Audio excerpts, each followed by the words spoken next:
Mamy ni foko rijeso ni famondela zai vitalo ni adisuku na velalo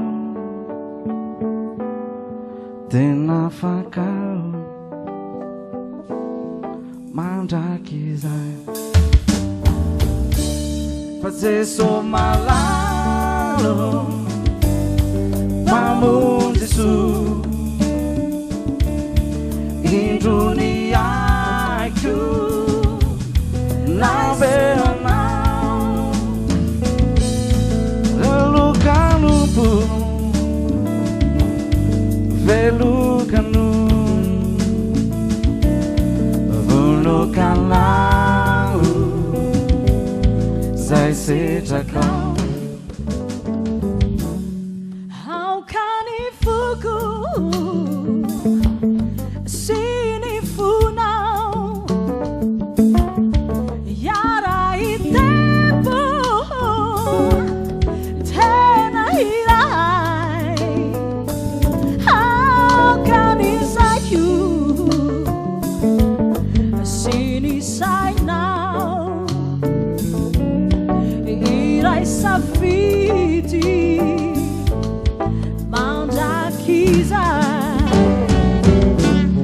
fazer so malalo mamundisu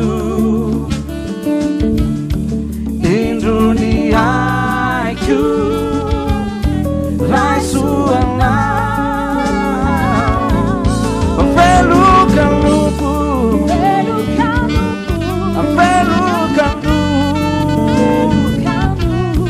velukanlau zai seja kau.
Fazer so malalo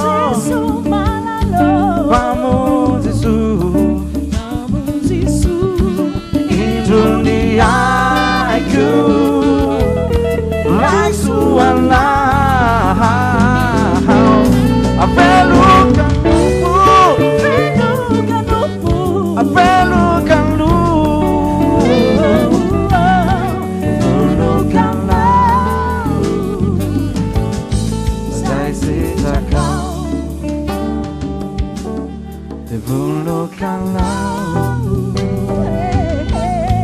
zai seja kau.